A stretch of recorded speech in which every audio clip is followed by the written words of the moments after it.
ओम श्रीमद् वाल्मीकि रामायणे युद्धकांडे द्वाविंशः सर्गः। समुद्र की सलाह के अनुसार नल के द्वारा सागर पर 100 योजन लंबे पुल का निर्माण तथा उसके द्वारा श्री राम आदि सहित वानर सेना का उस पार पहुंचकर पड़ाव डालना।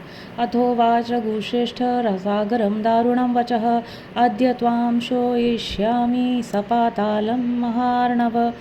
तब रघुकुल तिलक श्री राम ने समुद्र से कठोर शब्दों में कहा, महासागर, आज मैं पाताल सहित तुझे सुखा डालूंगा।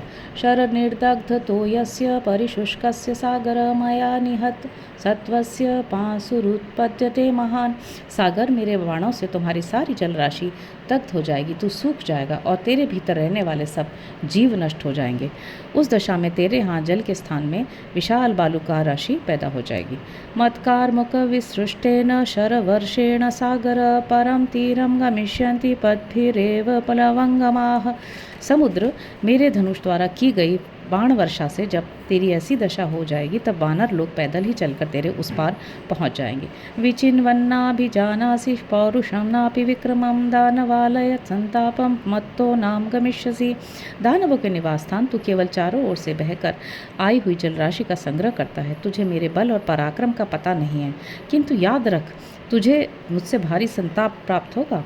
ब्राह्मणास्त्रेण संयोज्य ब्रह्मदंड निभम शरम संयोज्य धनुषी श्रेष्ठे विचकर्ष महाबलः।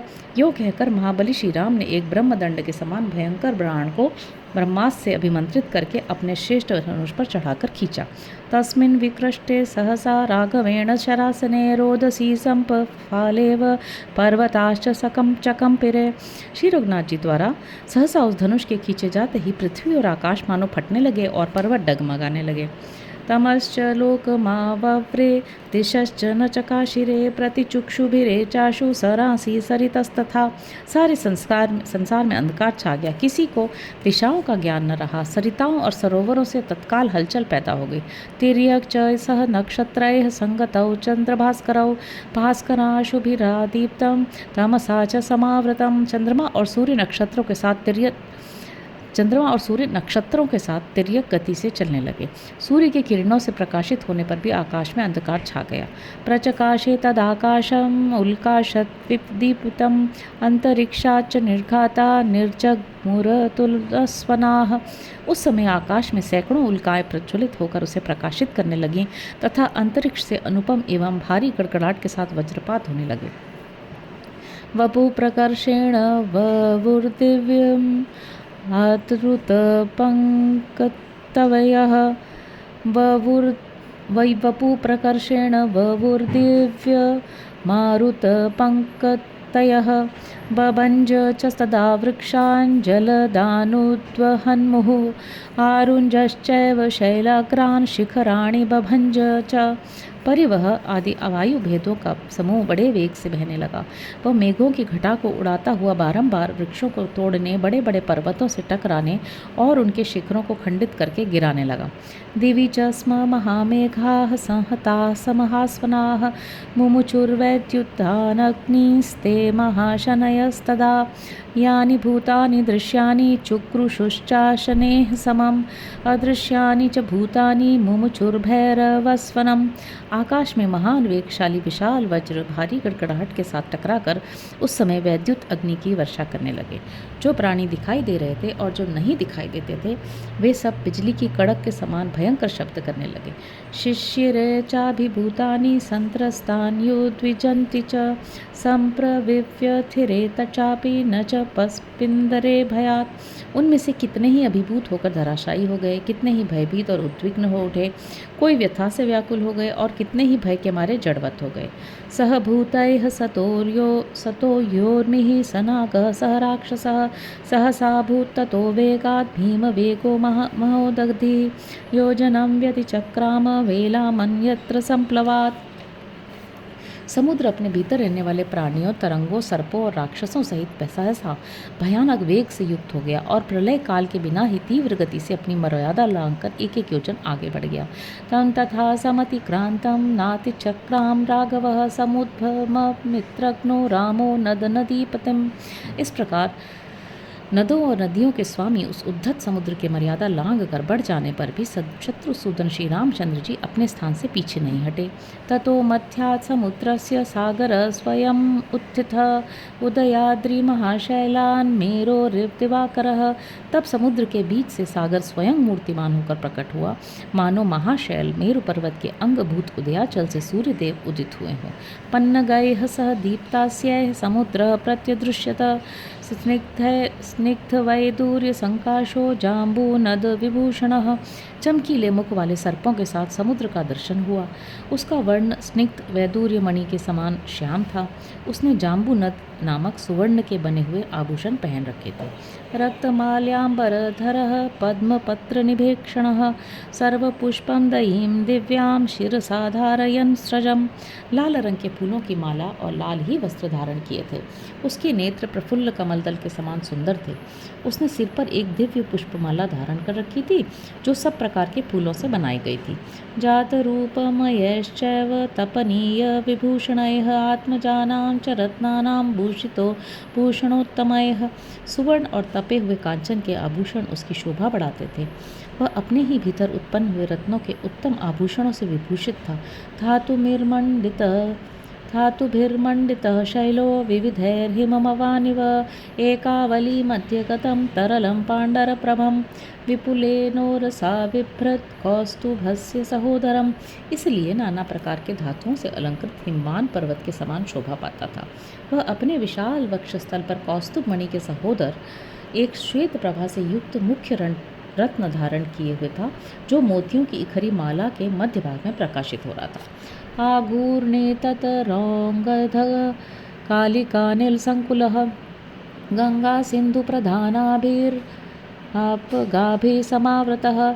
चंचल तरंगियों से घेरे हुए थी। मेघमाला और वायु से वह व्याप्त था तथा गंगा और सिंधु आदि नदियाँ उसे सब ओर से घेरकर खड़ी थी।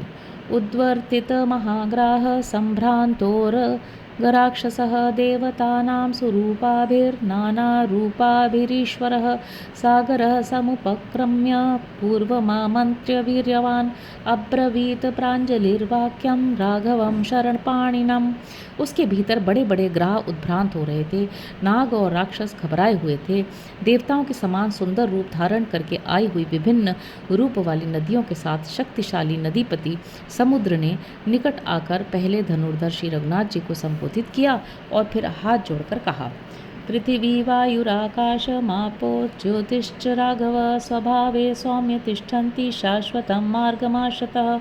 स्वामी रघुनंदन, पृथ्वी वायु आकाश जल और तेज ये सर्वदा अपने स्वभाव में स्थित रहते हैं, अपने सनातन मार्ग को कभी नहीं छोड़ते, सदा उसी के आश्रित रहते हैं। तत्स्वभावो सममापेश यदगाधोऽहं प्लवः विकारस्तु भवेत्गाध एतत्ते प्रवदाम्यहम्। मेरा भी स्वभाव है, जो मैं अगाध और अथाह हूँ, कोई मेरे पार नहीं पा सकता। यदि मेरी थाह मिल जाए तो ये विकार मेरे स्वभाव का व्यतिक्रम ही होगा। इसलिए मैं आपसे पार होने की यह उपाय बताता हूँ। न कामान न चलन लोभाद्वा न भयात् पार्थिवात्मज ग्राहन क्राकुल जलम स्तंभ येयम कथंचन। राजकुमार, मैं मकर और नाक आदि से भरे हुए अपने जल को किसी कामना से, लोभ से अथवा भय से किसी तरह स्तंभित नहीं होने दूंगा। विधास्ये ये न गंतासी विषहिष्येप्यहं तथा न ग्राह्य विधमिष्यन्ति यावत् सेना तरिष्यति। हरिणाम तरणे राम करिष्यामि यथा स्थलम। श्री राम, मैं ऐसा उपाय बताऊंगा जिससे आप मेरे पार चले जाएंगे, ग्राह वानरों को कष्ट नहीं देंगे, सारी सेना पार उतर जाएगी और मुझे भी खेद नहीं होगा। मैं आसानी से सब कुछ सह लूँगा। वानरों के पार जाने के लिए जिस प्रकार पुल बन जाए वैसा प्रयत्न मैं करूँगा। तम ब्रवीत तदा राम शृणु मे वरुणालय मोघोऽयं महाबाण कस्मिन् देशे निपात्यताम। तब श्री रामचंद्र जी ने उनसे कहा, वरुणालय, मेरी बात सुनो। मेरा ये विशाल बाण अमोघ है, बताओ इसे किस स्थान पर छोड़ा जाए। रामस्य वचनं श्रुत्वा तं च दृष्ट्वा महाशरं महोदधिर्महातेजा राघवं वाक्यमब्रवीत्। श्री रामचंद्र जी का यह वचन सुनकर और उस महान बाण को देखकर महातेजस्वी महासागर ने रघुनाथ जी से कहा, उत्तरेणावकाशोऽस्ति कश्चित् पुण्यतरो मम द्रुमकुल्य इति ख्यातो लोके ख्यातो यथा भवान। प्रभु, जैसे जगत में आप सर्वत्र विख्यात एवं पुण्यात्मा हैं, उसी प्रकार मेरे उत्तर की ओर द्रुमकुल्य नाम से विख्यात एक बड़ा ही पवित्र देश है। उग्र दर्शन कर्माणो बहवस्तत्र तस्य वह आभीर प्रमुखा पापा पिबन्ति सलिलम मम। वहाँ आभीर आदि जातियों के बहुत से मनुष्य निवास करते हैं, जिनके रूप और कर्म बड़े ही भयानक हैं। वे सबके सब पापी और लुटेरे हैं। वे लोग मेरा जल पीते हैं। तैर्न तत्स्पर्शनं पापं सहेयं पापकर्मभिः अमोघः क्रियतां राम अयं तत्र शरोत्तमः। उन पापचारियों का स्पर्श मुझे प्राप्त होता रहता, इस पाप को मैं नहीं सह सकता। श्री राम, आप अपने उस उत्तम बाण से वहीं सफल कीजिए। तस्य तद्वचनं श्रुत्वा सागरस्य महात्मनः मुमोचतं शरं दीप्तं परम सागर दर्शनात्। महामना समुद्र का यह वचन सुनकर सागर के दिखाए अनुसार उसी देश में श्री रामचंद्र जी ने वह अत्यंत प्रज्वलित बाण छोड़ दिया। तेन तन्मरुकांतारं पृथिव्यां किल विश्रुतं निपातितः शरो यत्र वज्राशनि समप्रभ। वह वज्र और अशनि के समान तेजस्वी बाण जिस स्थान पर जाकर गिरा था, वह स्थान उस बाण के कारण ही पृथ्वी में दुर्गम मरुभूमि के नाम से प्रसिद्ध हुआ। ननाच तदा तत्र वसुधा शल्य पीड़िता तस्माद् व्रणमुखात् तोयम् उत्पपात रसातलात्। उस बाण से पीड़ित होकर उस समय वसुधा आर्तनाद कर उठी। उसकी चोटी से जो छेद हुआ उसमें होकर रसातल का जल ऊपर को उछलने लगा। स बभूव तदा कूपो व्रण इत्येव विश्रुतः सततं चोत्थितं तोयं समुद्रस्येव दृश्यते। वह छिद्र कुएं के समान हो गया और व्रण किस नाम से प्रसिद्ध हुआ।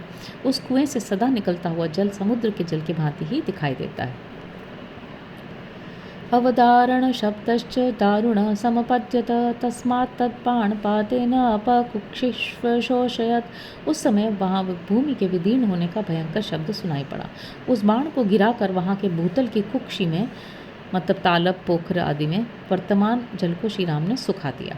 विख्यातं त्रिषु लोकेषु मरुकांतारमेव च शोषयित्वा तुक्तं कुक्षिं रामो दशरथात्मजः वरं तस्मै ददौ विद्वान् मरवे मरविक्रमः। तब से वह स्थान तीनों लोकों में मरुकांतार के नाम से ही विख्यात हो गया। जो पहले समुद्र का कुक्षी प्रदेश था, उसे सुखाकर देवोपम पराक्रमी विद्वान दशरथ नंदन श्री राम ने उस मरुभूमि को वरदान दिया। पशव्यश्चाल्परोगश्च फलमूलरसायुतः बहुस्नेहो बहुक्षीर सुगंधिर्विविधौषधिः।